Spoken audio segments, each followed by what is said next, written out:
राधे राधे दोस्तों, खुशी चैनल में आप सभी का स्वागत है। आज मैं आप सभी को श्रीमद् भागवत गीता का 9वां अध्याय सुनाने जा रही हूँ। श्री भगवान उवाच। श्री भगवान बोले, तुझ दोष दृष्टि रहित भक्त के लिए इस परम गोपनीय विज्ञान सहित ज्ञान को पुनः कहूँगा, जिसको जानकर तू दुख रूप संसार से मुक्त हो जाएगा। यह विज्ञान सहित ज्ञान सब विद्याओं का राजा, सब गोपनीयों का राजा, अति पवित्र, अति उत्तम, प्रत्यक्ष फल वाला, धर्म युक्त, साधन करने में बड़ा सरल व सुगम और अविनाशी है। हे परंतप, इस उपर्युक्त धर्म में श्रद्धा रहित मनुष्य मुझको ना प्राप्त होकर मृत्यु रूप संसार चक्र में भ्रमण करते रहते हैं। मुझ निराकार परमात्मा से यह समस्त जगत जल से बर्फ के सदृश परिपूर्ण है और सब भूत मेरे अंतर्गत संकल्प के आधार स्थित है, किंतु वास्तव में मैं उनमें स्थित नहीं हूँ। वे सब भूत मुझ में स्थित नहीं है, किंतु मेरी ईश्वरीय योग शक्ति को देख कि भूतों का धारण पोषण करने वाला और भूतों को उत्पन्न करने वाला भी मेरा आत्मा वास्तव में भूतों में स्थित नहीं है। जैसे आकाश से उत्पन्न सर्वत्र विचरने वाला महान वायु सदा आकाश में ही स्थित है, वैसे ही मेरे संकल्प द्वारा उत्पन्न होने से संपूर्ण भूत मुझ में स्थित है, ऐसा जान। हे अर्जुन, कल्पों के अंत में सब भूत मेरी प्रकृति को प्राप्त होते हैं, अर्थात प्रकृति में लीन होते हैं, और कल्पों के आदि में उनकी रचना में फिर करता हूँ। अपनी प्रकृति को अंगीकार करके स्वभाव के बल से परतंत्र हुए इस संपूर्ण भूत समुदाय को बार बार उनके कर्मों के अनुसार रचता हूँ। हे अर्जुन, उन कर्मों में आसक्ति रहित और उदासीन के समान स्थित मुझ परमात्मा को वे कर्म नहीं बांधते। हे अर्जुन, मुझ अधिष्ठाता के प्रकाश से प्रकृति चराचर सहित सारे संसार को रचती है, और इस हेतु से ही यह संसार चक्रवर्त घूम रहा है। मेरे परम भाव को ना जानने वाले मूढ़ लोग मनुष्य का शरीर धारण करने वाले मुझ संपूर्ण भूतों के महान ईश्वर को तुच्छ समझते हैं, अर्थात अपनी योग माया से संसार के उद्धार के लिए मनुष्य रूप में विचरते हुए मुझ परमेश्वर को साधारण मनुष्य मानते हैं। वे व्यर्थ आशा, व्यर्थ कर्म और व्यर्थ ज्ञान वाले विक्षिप्त चित्त अज्ञानी जन राक्षसी, असुरी और मोहिनी प्रकृति को ही धारण किए रहते हैं। परंतु हे कुंती पुत्र, देवी प्रकृति के आश्रित महात्मा जन मुझको सब भूतों का सनातन कारण और नाश रहित अक्षर स्वरूप जानकर अनन्य मन से युक्त होकर निरंतर भजते हैं। वे दृढ़ निश्चय वाले भक्त जन निरंतर मेरे नाम और गुणों का कीर्तन करते हुए तथा मेरी प्राप्ति के लिए यत्न करते हुए और मुझको बार बार प्रणाम करते हुए सदा मेरे ध्यान में लीन होकर अनन्य प्रेम से मेरी उपासना करते हैं।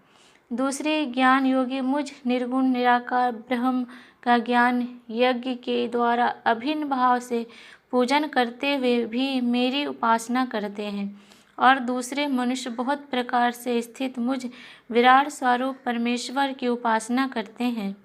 कर्तु मैं हूँ, यज्ञ मैं हूँ, स्वधा मैं हूँ, औषधि मैं हूँ, मंत्र मैं हूँ, घृत मैं हूँ, अग्नि मैं हूँ और हवन रूप क्रिया भी मैं ही हूँ।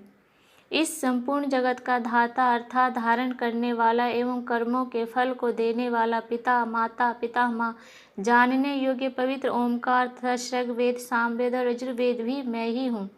प्राप्त होने योग्य परम धाम, भरण पोषण करने वाला, सबका स्वामी, शुभ शुभ का देखने वाला, सबका वास स्थान, शरण लेने योग्य प्रति उपकार ना चाहने वाला, हित करने वाला, सबकी उत्पत्ति प्रलय का हेतु, स्थिति का आधार, निधान, अविनाशी कारण भी मैं ही हूँ। मैं ही सूर्य रूप से तपता हूँ, वर्षा का आकर्षण करता हूँ और उसे बरसाता हूँ। हे अर्जुन, मैं ही अमृत और मृत्यु हूँ और सत असत भी मैं ही हूँ।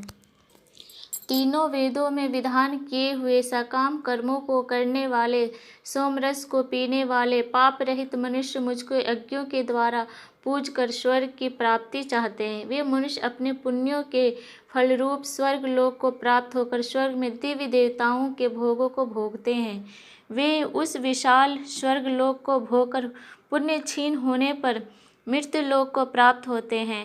इस प्रकार स्वर्ग के साधन रूप तीनों वेदों में कहे हुए सकाम कर्म का आश्रय लेने वाले और भोगों की कामना वाले पुरुष बार बार आवागमन को प्राप्त होते हैं, अर्थात पुण्य के प्रभाव से स्वर्ग में जाते हैं और पुण्य क्षीण होने पर मृत्यु लोक में आते हैं। जो अनन्य प्रेमी भक्तजन मुझ परमेश्वर को निरंतर चिंतन करते हुए निष्काम भाव से भजते हैं, उन नित्य निरंतर मेरा चिंतन करने वाले मनुष्यों का योगक्षेम में स्वयं प्राप्त कर देता हूँ।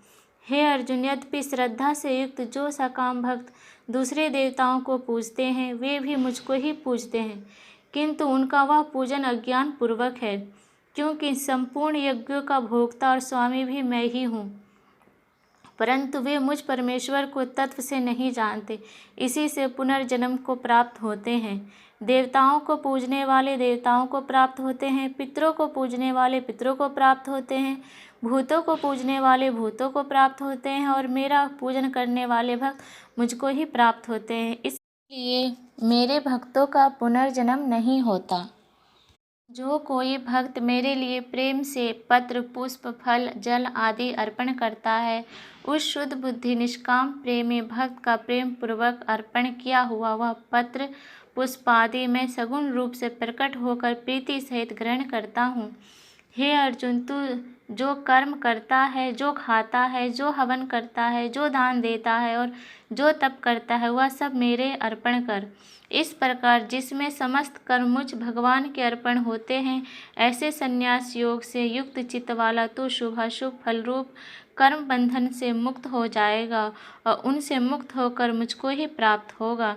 मैं सब भूतों में संभाव से व्यापक हूँ, ना कोई मेरा प्रिय है और ना प्रिय है, परंतु जो भक्त मुझको प्रेम से भजते हैं वे मुझ में है और मैं भी उनमें प्रत्यक्ष प्रकट हूँ। यदि कोई अतिशय दुराचारी भी अनन्य भाव से मेरा भक्त होकर मुझको भजता है, तो वह साधु ही मानने योग्य है, क्योंकि वह अर्थात निश्चय वाला है, अर्थात उसने भली भांति निश्चय कर लिया है कि परमेश्वर के भजन के समान अन्य कुछ भी नहीं है। वह शीघ्र ही धर्मात्मा हो जाता है और सदा रहने वाली परम शांति को प्राप्त होता है। हे अर्जुन, तू निश्चय पूर्वक सत्य जान कि मेरा भक्त नष्ट नहीं होता। हे अर्जुन, स्त्री वैश्य शूद्र और तथा पाप योनि चंडालादि जो कोई भी हो, वे भी मेरे शरणागत होकर परम गति को प्राप्त होते हैं।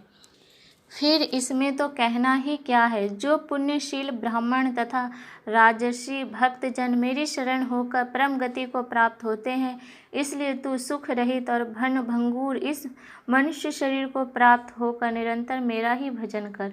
मुझ में मन लीन करने वाला हो, मेरा भक्त बन, मेरा पूजन करने वाला हो, मुझको प्रणाम कर। इस प्रकार आत्मा को मुझ में नियुक्त करके मेरे परायण होकर तू मुझको ही प्राप्त होगा।